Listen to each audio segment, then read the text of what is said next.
Welcome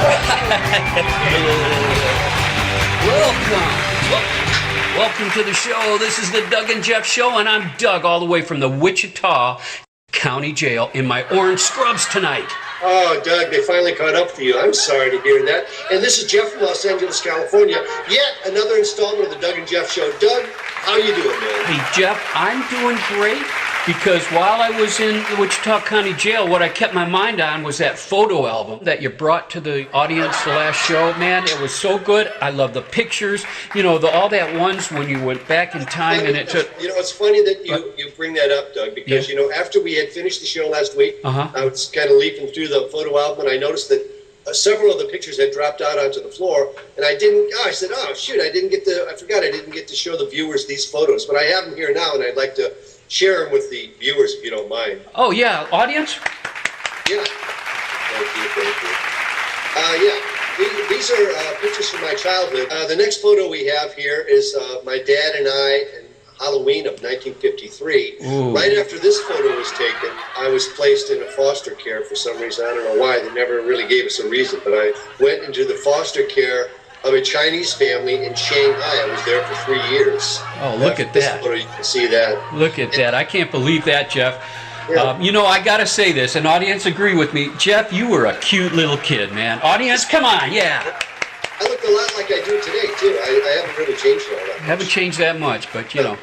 And then my mom found out where I was in Shanghai, China, because they just snatched me out one night from home. I remember. She stuck me out of China and back into the United States doing our getaway. And we had a great time when we got back.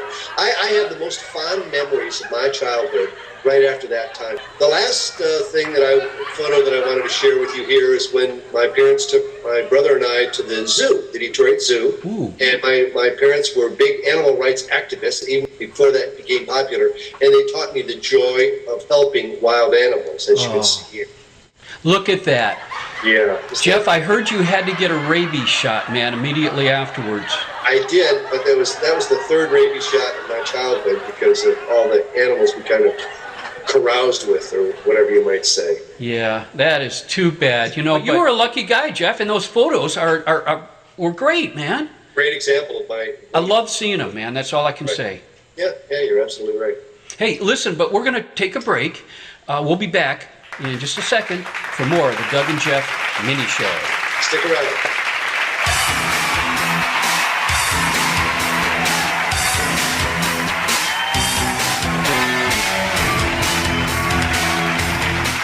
Hello, friends.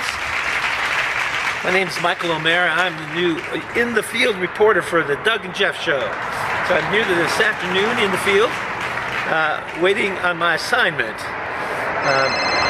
Hold on, I've got a call coming in now. Hold on. It's the Doug and Jeff Show. Hello, Doug or Jeff. Who is this? This is Doug. He thinks it's Doug. I'm going to fool him. So tell me, Michael, are you preparing for your first ever Doug and Jeff field reporting job? I'm in the field now, man. I'm waiting my assignment. Great. You know, it sounds kind of noisy. Are you near a highway? Yeah. Excellent. Listen, what I want you to do is go out onto the highway, stop traffic, and ask them if they've ever watched the Doug and Jeff Show. And if they have, ask them who they like better, Doug or Jeff. I know for my money, I like Jeff. He does a great job. Okay. Now, Michael, on the Doug and Jeff Show, we take a somewhat military attitude here. We don't use the phrase okay. We say either affirmative or roger that. Got that, soldier? Okay. No. Now, see there, you did it again. Don't say okay. Say either roger that or affirmative. Okay. No, wait. You said it. You did it again there. Don't say okay. Okay? I mean, all right? You got me doing it. Don't say okay. Copy that? Okay. Now, if you're going to keep bucking the system, Jeff's not going to like this. It's important that you know how to follow orders. Okay? All right? You got that? All right. I'll give that some thought. Now, don't give it some thought. Just go out there and do it. Make us proud of you, Michael. Roger that? All right. Good talking to you. See you later. Bye. I'm anxious to see if anyone's heard of the Doug and Jeff Show. Let's take a peek and see how he's doing. Oh boy, I'm glad I told him I was Doug. I hope he's okay. I mean, all right. If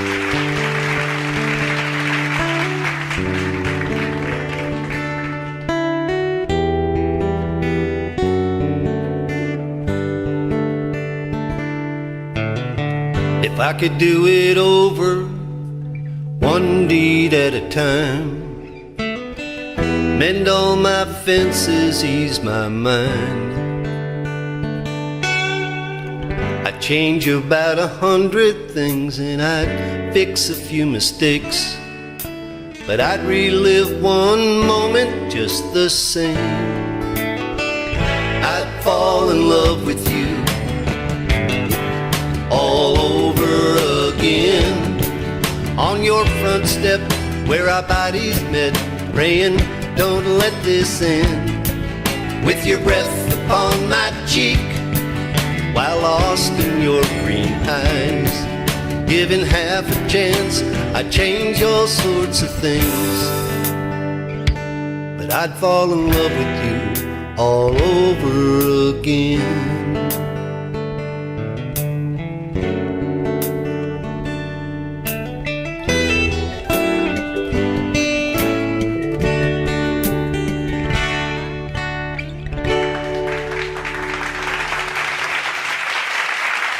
All right, Jeff, man, I tell you, I just dig that song so much. Brings a tear to my eye. That's a great song, isn't it? Good-looking guy and a good singer. Yeah. So what else is new, Jeff? Yeah. Have you heard about this traffic jam in Russia that was 160 miles long and it lasted for 3 days? Jeff, I've slightly heard about it. Yeah, now I wonder what would cause something like that. What would be the cause? I can't think of a single thing, Happened a few days ago, so let us think. The only thing Black Friday was a while ago, but... Oh, yeah. You're absolutely right. I bet it was Black Friday. They were going to the Best Buy to get their widescreen TVs, the video games, Xboxes, and all that stuff. Those luckouts. Yeah. Oh, but you know what? Wait a minute. No, there is no Black Friday in Russia because it's the day after Thanksgiving, and they don't have Thanksgiving in Russia. Wow. Or was it that? Boy, that's a complex situation we have here, Jeff. What else could it be? Have you ever driven in Russia? Jeff, I can't say that I have, but I think you were there, weren't you, in 1963? I was there in Russia, and you try to read these road signs that when you're driving down the freeway, you can't make heads or tails of it. It looks like gibberish. Like, for example, look at this sign right there. Exactly. Of course they're going to be driving on the road and saying, what the heck's going on? You know, and then slowing down just to understand what the sign says, you know, and... Well, look at this one right there. It's an exclamation point. What in earth is that supposed to mean? Well, it definitely would make me slow down, Jeff. Oh, and look at this one here. The guy crossing the road. I know where they got that. They're not all that creative. And here's the reason. There you go, right there. Heavy road. And do they actually have an elephant problem in Russia that they need to have road signs that say, watch for elephants crossing? They did, Jeff, in 1548 to 1552. You think that could be it, man? Yeah, I don't think so. You know, you drive in Russia all your life, man. You're gonna get used to these signs. So they probably mean something to them, even though it looks like gibberish to us. That's true. Wow, man. I know. You know that the Mayan calendar says that the end of the world is coming December 21st of this year, just in a few days. Yeah. There's one city in France, Bergerac, is what they call it, in the south of France on the Mediterranean. If you go to this city, you're going to be saved from the Armageddon of the aliens that have come to take over the earth. That is incredible, man. That's where everybody's going, Jeff. That is where everybody's going. It's a small little town, 176 people, and people are going so crazy and wild about this. They're renting rooms for $160, $175 a night, and I'll bet that all the people from Russia are driving down there to Bergerac, France, to be saved from the aliens. Yeah, and they put it on their credit card because they say, hey, we aren't going to be here tomorrow, so it doesn't matter, Jeff. Exactly. What I think is that Oreo Cookie is celebrating its 100th year anniversary in 2012. And if you look at it, it's very, very similar to the Mayan calendar. See that there? Look at that. Yeah, the Mayans were a little confused when they thought that the Oreo Cookie was going to celebrate its 100th year. It's the 100th anniversary for the Oreo Cookie, and that's what it's all about. And it looks just like the Mayan calendar. Man. Yeah. I'm not going to tell anybody, though, Jeff. It's just the Doug and Jeff show's secret, I think. Yeah, I know. Just the people that watch the show will be informed about this. But at any rate, this is way too much for us to. But oh, wait. Yeah, Jeff, you hear it? You hear what I hear? Yep. Yeah. It's the end of the show. All right, Carl. Well, so we got to go. I enjoyed talking to you tonight, Jeff, and It was great to have our new field reporter, Michael Omara. yeah, he'll be on all the shows coming up. You don't want to miss his little part. Great addition to the Doug and Jeff show. Yeah, and as always, stay tuned. The show's not over until the last note is played. So keep your computers on and take good care of each other. Say a prayer for each other, and be aware of each other in this great world we live in. Yeah, take care, people. Keep the faith. It's going to get better. It will. See you next time, Jeff. All right, take care, buddy. See you, Jeff.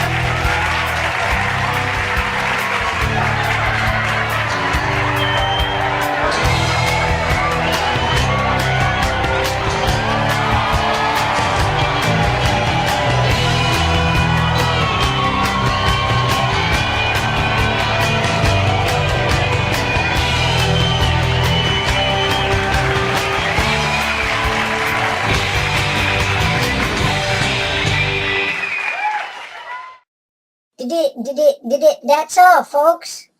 Yeah, that's all, folks. See you next time on the Doug and Jeff Show.